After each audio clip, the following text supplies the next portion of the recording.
மெட்ரோபி viewers எல்லாருக்கும் வணக்கம். So உலக புகழ்பெற்ற நிறைய பிரபலங்களை வந்து நம்ம தொடர்ந்து வாரம் பார்த்துக்கிட்டு இருக்கோம். ஸோ அந்த வகையில் இன்றைக்கி நம்ம வந்து நம்ம ரொம்ப ஃபேமஸான பர்சன் மீட் பண்ண போகிறோம். ஸோ அவர் வந்து ஜீவனாடிகள் வந்து நிறைய விஷயங்கள் வந்து சொல்லக்கூடிய ஒரு மனிதர். அதுக்கப்புறம் அதில் இருக்கக்கூடிய நிறைய மகத்துவமான விஷயங்கள் அது எப்படி வரும், நம்ம லைஃபுக்கு ரொம்ப எவ்வளோ இம்பார்ட்டன்ஸ், இந்த மாதிரி நிறைய டீட்டெயிலாக வந்து நம்மளுடைய ராஜ்குமார் ஐயா வந்து எக்ஸ்பிளைன் பண்ணுறதுக்கு ரெடியாக இருக்கார். ஸோ இன்றைக்கி அவரை மீட் பண்ண போகிறோம். ஸோ உங்களுக்கும் நிறைய தகவல் வந்து கொடுக்கறதுக்கு இன்றைக்கி ரெடியாக இருக்கார் ஐயா. ஸோ அவர்கிட்ட கேட்டு தெரிஞ்சுக்க போகிறோம். சார் வணக்கம் சார். வணக்கம் சார். மெட்ரோபி சேனலுக்கு என்னுடைய வாழ்த்துக்கள் சார். ரொம்ப நன்றி சார். ஸோ இப்போ அடுத்தது சார், இப்போ நம்ம சித்தர் வழிபாடு அப்படின்னு எடுத்துக்கிட்டால் 18 சித்தர்கள் இருக்காங்க. ஸோ இந்த 18 சித்தர்களுக்கு குருவாக வந்து அகத்திய மாமுனிவர் இருக்கார். அதுக்கப்புறம் வந்து பார்த்திங்கன்னா பாலாம்பிகையை வந்து வணங்குறாங்க. 18 சித்தரமும் அவங்கள வணங்குறாங்க. இது என்ன இது சார்? இதனுடைய கேள்வியிலே மிகப்பெரிய தவறு இருக்குது. பாலாம்பிகை வணங்குறாங்கன்னு யார் சொன்னாங்க? நிறைய இதுக்குள்ள வந்து சொல்கிறாங்களே. எங்கே சொன்னாங்க? பாலாம்பிகை வந்து சித்தர்கள் வந்து வணங்குறாங்க. பாலாம்பிகையை வச்சு பூஜை பண்ணிட்டு இருக்கிற ஒரு சாமியார் சொல்லியிருப்பார். ஓகே. அம்பாள் என்ன பாலாம்பி, அப்புறம் அம்பாள், அப்புறம் வந்து வயசான அம்பாள், என்ன கிடையாது இதெல்லாம்? என்ன விளையாட்டா? வாலியம்மையும் குழந்தை 18 சித்தருமே இவங்களை வணங்கினாங்க அப்படிலாம் ஒரு சில ஸ்டோரிஸ் இருக்குது. என்ன பண்ணாங்க, என்ன நடந்துச்சு? இல்லை என்ன நடந்ததுன்னு இல்லை. சரி, அப்போ பாலாம்பிகை வணங்குற சரவணன் ஒரு பக்கம் இருக்கிறாரு, சாதாரண அம்பாவில் போய் டெய்லி வணங்குற ராஜ்குமார் ஒரு பக்கம் இருக்காரு. ரெண்டு பேர்த்துக்கு பாலாம்பிகை மட்டும் தான் ஹெல்ப் பண்ணுவாங்களா?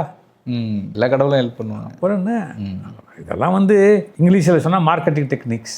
ஓகே, என்ன சூப்பர் சார். தமிழில் சொன்னால் வியாபார தந்திரம். கண்டிப்பாக ஆன்மீகன்றது ஒரு பெரிய வியாபாரம், அது தெரிஞ்சுக்கணும் நீங்கள். ஓகே, நல்லா சொன்னீங்க சார். அதுக்கப்புறம் வந்து பார்த்திங்கன்னா இப்போது சித்தர்கள் வழிபாடு எந்த அளவுக்கு முக்கியம் சார்? இப்போ கோவில் போய் வழிபாடு பண்ணுறாங்க சில பேர், நான் இந்த சித்தரை வணங்கலாமா? சில பேர் வந்து சொல்கிறாங்க அந்த சித்தர்லாம் வழிபட்டால் வந்து ரொம்ப அந்த கட்டுக்கோப்பான விஷயங்கள் நிறைய இருக்கணும், அந்த மாதிரி சில மெசேஜ்லாம் சொல்கிறாங்க. இதெல்லாம் எந்த அளவுக்கு சாத்தியம் சார்? இப்போது இது ஒரு ரொம்ப சிறப்பான கேள்வி. அது இந்த நேரத்தில் நீங்கள் கேட்டது வந்து மிக மிக மகிழ்ச்சியாக இருக்குது எனக்கு. நான் ஒழுங்காக இருக்கேன்ல, இன்னும் ஒழுங்காருன்னு சொல்லியிருப்பேன். இது வந்து ஒரு பாசிசம். சரவணா ஒழுங்காரு என்ன, காலைல இந்த ஜீவசமாதி போயிட்டு வந்துட்டியா, இந்த கோயிலுக்கு போயிட்டு வந்துட்டியாடா அப்படி கேட்பேன். நீ பார்ப்ப, என்ன இவர் வயசில் பெரியவர், இவர் பெரிய நம்ம குருன்னு நினச்சினுக்கிறோம். இந்த குரு என்ன பண்ணிருப்பாரு, இந்த வேலையை செஞ்சே இருக்க மாட்டார், ஜாலியாக. ஓகே, அதெல்லாம் ஒன்றும் கிடையாது.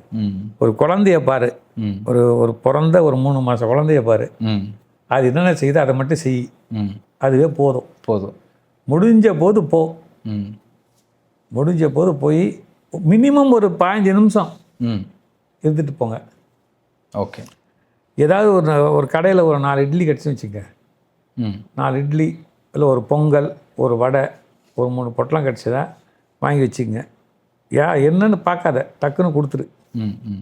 போயிட்டே இருக்கிற ஒரு காவலர், போக்குவரத்து காவலர் நின்றுருக்காரு வெயிலில், டப்புன்னு ஒரு கடைக்கு போ, என்ன ஒரு 10 பாட்டில் மோரை வாங்கி வந்து அண்ணன் சாப்பிடுங்கண்ணே அப்படின்னு கொடுத்துட்டு போ. என்னன்னு கேட்பாரு, சும்மா சாப்பிடுண்ணே அப்படின்னு போயிடு. அவ்வளோதான். இதுலேயே உனக்கு வந்து பல புண்ணியங்கள் சேர்ந்து போடும். சித்திரை வழிபடுறேன் ஆனால் அவரை போய் டிஸ்டர்ப் பண்ணிக்கிட்டு என்ன, அதுக்கு ஒரு வேடம், கடும் தவம் பண்ணுறேன் நான் ஒரு மலையை சுற்றி வரேன், இந்த பர்டிகுலர் நட்சத்திரத்தன்னைக்கு நான் இந்த கோயிலுக்கு போய் ஆகணும். ஸோ எதுவுமே வந்து ஃபார்மெட் கிடையாது. எதுக்கு சார் ஃபார்மெட்டு தெரியாது கேட்குறேன். இல்லை இப்படிலாம் இருக்கணும், இப்படிலாம் பண்ணான்னு ஒரு மித்து இருக்குல்ல சார்? மித்தில் ஒரு வீடு சுத்தமாக இருக்கணும், குப்பையாக இருக்கக்கூடாது. அங்கே கொஞ்சம் சாமிகளுக்கு எந்த ஒரு நல்ல ஒரு விஷயம் வரணும்னாலும் அங்கே சுத்தம் இருக்கணும். சுத்தமாக இருந்தாலே போதும். ஓகே. ஸோ அந்த நீட் அண்ட் க்ளீனாக இருந்தாவே அது கிடச்சிடும். நம்ம அது சுத்தன்றது வந்து வீட்டிலேருந்து இல்லை, மனசுலேருந்து, வாயிலேருந்து, வார்த்தைகள்லேருந்து, பார்வைகள்லேருந்து, கேட்பதிலிருந்து எல்லாமே சுத்தமாக இருந்தால் நம்மளை தேடி வரும். நீ தேடி போகணும், அது இங்கேயே இருக்குது, எல்லாமே இங்கேயே தான் இருக்குது சார். அதே மாதிரி வந்து இப்போ ஒரு மனசு ஒரு நிம்மதியாக இருக்கணும், ஏதோ ஒரு டிப்ரெஸ்டாக இருக்காங்க. ஸோ அதுக்கு வந்து நிறைய மன நிம்மதிக்கு சில பேர் மெடிடேஷன் கிளாஸ் அந்த மாதிரி போகணுன்றாங்க. 7 சக்ராஸ் வந்து சரியாக இருந்தால் நம்ம வந்து இந்த டிப்ரெஷன் மோட்லாம் போக முடியாது அப்படிலாம் சில பேர் கருத்துக்கெல்லாம் சொல்கிறாங்க. நம்ம டிப்ரெஷனாக ஆக வேண்டியதில்லை அந்த மாதிரிலாம் சொல்கிறாங்க. அதெல்லாம் எந்த அளவுக்கு உண்மை என்ன சார்? சக்கரம் 7 சக்கரம் 7 அந்த சுவாதிசானம் விசுத்தி இதெல்லாம் சொல்கிறாங்க இல்லையா சார்? இந்த சக்கரத்தை தேடி நீ டிப்ரெஷன் ஆகிட தெரியுமா? Correct sir. இந்த சக்கரத்தை தேடியே நீ டிப்ரெஷன் ஆகிடுவேன். எங்கே இருக்குது அந்த சக்கரம்? அதெல்லாம் இருக்கு, ம் அதெல்லாம் இருக்கு. நம்மளுக்கு தேவையில்லை, ம் ம் நம்மளுக்கு தேவையில்லை. நம்ம நிம்மதியாக சாப்பிட்டோமா, நிம்மதியாக சாப்பிட்டோமா, வேலையை பார்த்தோமா, ப்ரொடக்டிவாக ஒரு வேலையை பார்த்தோமா, யாருக்கும் துரோகம் செய்யலையா, திருடலையா, பொய் சொல்லலையா, சொன்ன அப்பாயின்மெண்ட்டை காப்பாற்றணுமா, அது போதுமானது. அதுவே போதும். ஒன்று 7 சக்கரம் 8 நான் சொல்கிறேன் 15 சக்கரம் இருக்குதுன்ற உடம்புல, ஏன் 7ன்ற? அதுக்கு மேலே இருக்குன்னு சொல்கிறாங்க. அது அதெல்லாம் கிடையாது. அது நம்மளுக்கு தேவையில்லாத விஷயம். இருக்கலாம், இந்த சக்கரத்தை ஆக்டிவேட் பண்ணுறேன், அந்த சக்கரத்தை ஆக்டிவேட் குண்டலினி ஆக்டிவேட் பண்ணுறேன், ஆமாம் அதை ஆக்ட் பண்ணணும், பைத்தியம் பிடிச்சவெல்லாம் நிறைய பேர் இருக்கிறான். ஒருத்தன் குண்டலினி ஆக்டிவேட் பண்ணுறேன்னு போயிட்டு இதே வேலையாக இருந்து அவனுக்கு ஒரு கால் எடுக்க வேண்டிய சூழ்நிலை ஆகிப்போச்சு. அவனுக்கு சுகர் இருக்குது கண்டுபிடிக்கல, மற்றதை கண்டுபிடிக்க போயிட்டாரு. ஏன்னா அவர் உட்காந்துட்டு இப்படியே உட்காந்துருந்தாருன்னா அதுக்கு ரத்த ஓட்டம் இல்லை ரத்த ஓட்டல, இங்கே சுகர் இருக்கிறத அவருக்கு போய் பார்க்கவே இல்லை அவர். ஓகே, தன்னை கவனிக்காம விட்டு ஒரு நாள் அவர் மயக்கம் வருது, கீழே விழுகிறான். நான் அப்புறம் தூக்கி போய் பார்த்தா டாக்டர் திட்டிக்கிறேன், 700 சுகர் இருக்குது, காலு பறிய புண்ணாயிக்குதுன்னா அவன் சொல்கிறானா இது குண்டலினி சக்தி என்ன கிட்ட இருக்கிறதெல்லாம் வெளியே போதியோ அப்படின்னு சொல்லி காலை கட் பண்ணி எடுத்தாரு. ஓகே, ஸோ இந்த மாதிரி வாழ்க்கை தொலைச்சவனும் இருக்காங்க. வாழ்க்கையை தொலைக்கிறது இல்லை, இந்த மாதிரி மூட நம்பிக்கைகள் நிறைய பேர் வாழ்ந்துட்டுருக்கான். இன்றைக்கி சார் இந்த கொரோனாவுக்கு அப்புறம் மக்கள்கிட்ட ஒரு மனப்போங்கு வந்து மாறி இருக்கு அப்படின்னே சொல்லலாம். திடீர் கோவிலுக்கு வந்து படையெடுத்து போகிறது, விசிட் அடிக்கிறது, அதுக்கப்புறம் பார்த்திங்கன்னா நிறைய செலவு பண்ணுறாங்க, நிறைய ஆடம்பர பொருட்கள் வாங்குறது. ஒரு பயம் வந்துச்சா சார்? இது வந்து ஸ்னாபிஷ்னு இங்கிலீஷில் ஒரு வார்த்தை இருக்குது. ஓகே, ஸ்னாபிஷ்னா இப்போ நீ கட்டம் போட்ட சட்டை போட்டிருக்க, நான் வெள்ளை சட்டை போட்டிருக்கேன். ஆமாம், இப்போ நான் நீ போனோன்னு யோசிப்பேன், அது நல்லா இருந்துச்சே, அதை வாங்கி போட்டான்னு. எங்கிட்ட வந்து வெள்ளை சட்டையே நிறையா இருக்கும். ஆனால் இதை விட்டுட்டு இன்றைக்கி அதை எப்படியா வாங்கணுன்றதுக்காக கஷ்டப்பட்டு கிரெடிட் கார்டில் தேய்ச்சி ஒரு 10 சட்டை வாங்குவேன். இது பேர் ஸ்னாபிஷ்னு பேர். இப்போ கொரோனாவில் என்ன பண்ணால் வீட்டுக்குள்ளே இருந்துட்டாங்க. கண்டிப்பாக திடீர்னு இந்த உலகத்தை பார்த்தோன்னே அவன் தாடி வச்சுக்கிட்டான், குடுமி வச்சுக்கிட்டான். புரிஞ்சுங்களா? ஷேவ் பண்ணாதையே கிடந்தான் பார்த்தியா, வச்சுக்கிட்டான். ஆனால் இன்னும் அது ஆர்மியில் ஒன்றும் வரலையே, போலீஸில் வரலையே, காவல்துறையில் எங்கேயும் வரலையே. நமது மென்பொறியாளர்கள் அந்த வேலையை செய்கிறான். நிச்சயம். அவன் வந்து வேற ஒரு நாட்டோட தான் வேலை செஞ்சிட்ருக்கான். நீங்கள் சொல்கிற கேரக்டர்ஸ் எல்லாமே வேற ஒரு நாட்டோட தான் வேலை செஞ்சிட்ருக்கான். அவன் அந்த நாட்டுக்கு ஒரு முறை எதாவது போயிட்டு வந்தோன்னா, ஓஹோ இதுதான் உண்மையோ நினச்சிட்டு நம்ம இதை மறந்துடுறான். அந்த கல்ச்சருக்கு அந்த கல்ச்சருக்கு அடாப்ட் ஆகலை. அந்த கல்ச்சரை வந்து காப்பி பண்ணிவிட்டு இந்த ஊரில் வாழ்ந்துருக்கிறான். ஓகே, புரிஞ்சுங்களா? இப்போது நான் பார்க்குறேன், நம்ம வண்டியில் ஆவரேஜாக எத்தனை ஸ்பீடு போடுறோன்னு பார்க்குறேன். 20 கிலோமீட்டருக்கு மேலே வண்டி ஓட்ட முடியல சென்னை சிட்டிக்குள்ளே. சென்னை, ஆமாம். ஆனால் அவர் வச்சுக்கிற பைக்கை பார்த்தீங்கன்னா 4 லட்ச ரூபாய்க்கு பைக் வச்சுருக்கிறாரு. ஆமாம், கேட்ட 250 ஸ்பீடில் போகணும். எங்கே போவார்? மேலே தான் போனோம். என்ன இதெல்லாம் வேஸ்ட் ஆஃப் மணி தானே? கண்டிப்பாக சார், டெஃபினட்டாக வேஸ்ட்டாக. இப்போ கடந்த 10 நாளாக எனக்கு வர எல்லா ஃபோன்ஸுமே என்னென்னா, சார் எனக்கு எப்போ வேலை போகும்,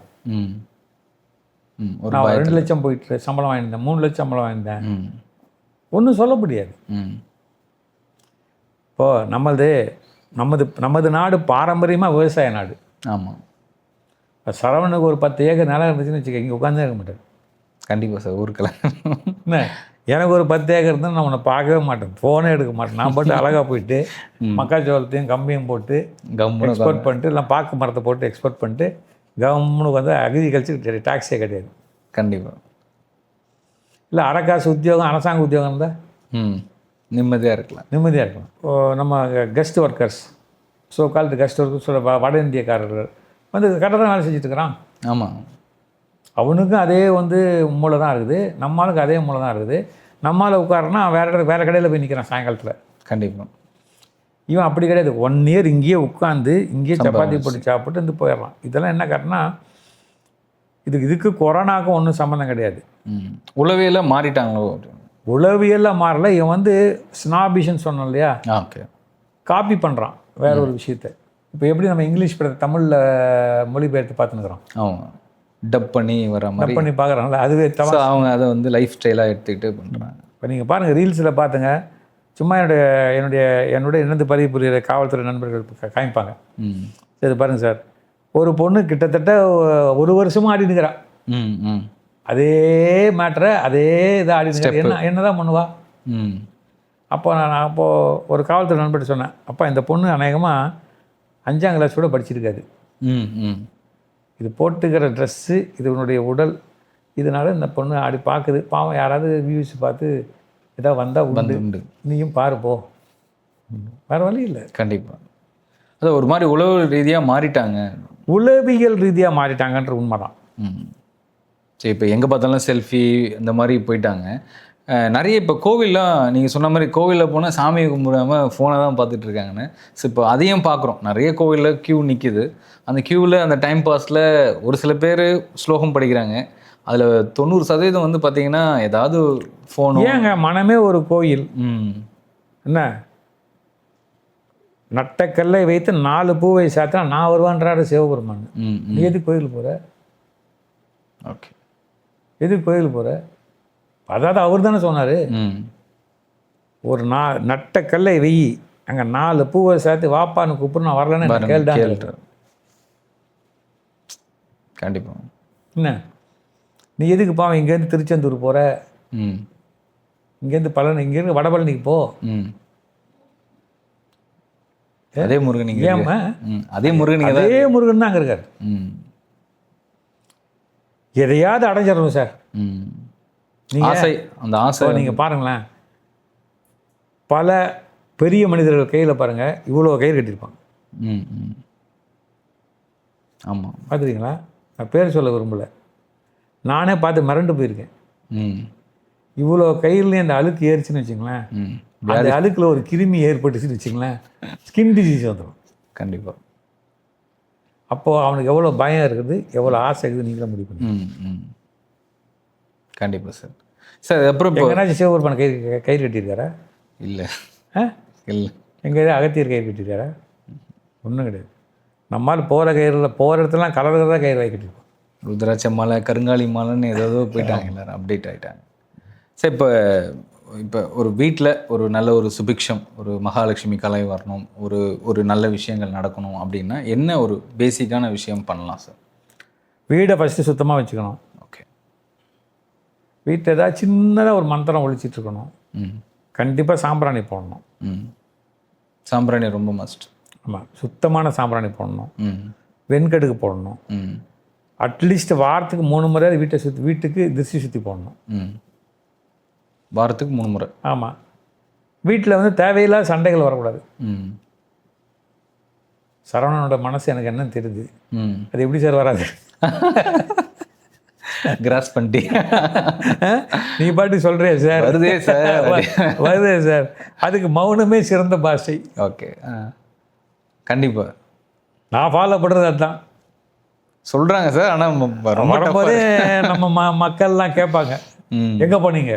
நான் வந்து சொல்கிறேன், ஏன்னா இப்போ சாப்பிட்டீங்களா சாப்பிட்லையா? அது வந்து நீங்கள் சொல்லியிருந்தா நான் சாப்பாடு பண்ணியிருப்பேனே. பரவாயில்ல பார்த்துக்கலாம். அப்படியே கொஞ்சம் அப்படியே லைட்டாக ஒரு அடிமை மாதிரியே நடித்து ஓடி வேண்டிதான், வேறு வழி இல்லை. நிமிர்ந்துட்டுலாம் நிற்க முடியாது. அது வந்து நம்ம கல்ச்சரில் சரிப்படாது. நம்ம கல்ச்சரில் சரிப்படாது. கண்டிப்பாக சார், விட்டு கொடுத்து போகணும் அந்த மாதிரி. முக்கியமாக இப்போ இன்றைக்கி வந்து நான்லாம் என்ன பண்ணுறதுன்னா, நம்ம அந்த ஃபோனில் பாஸ்வேர்டெலாம் போடலாமா, சரண்டர் ஆகிடுறது. என்ன நீ பார்த்துக்கம்மா, அதெல்லாம் பார்த்துக்க. அதில் வேறு இன்னொரு கேள்வி கேட்பாங்க, இந்த ஒரு ஃபோன் தான் வச்சுருக்கீங்களா, 2-3 ஃபோன் வச்சுக்கிறீங்களா? 2 ஃபோன் வச்சுக்கிறேன். என்ன சூப்பர் சூப்பர் சார். பிரச்சனையே ஏன்னா நம்மளால தெம்பு இல்லை தலை, எங்கே வேணாலும் சண்டை போட்டுடலாம். வீட்டில் மட்டும் வேலைக்கு அது இதெல்லாம் இருந்தாலும் வீடு அமைதி. கண்டிப்பாக சார், சிறப்பு சார். இப்போ அடுத்து இப்போ நிறைய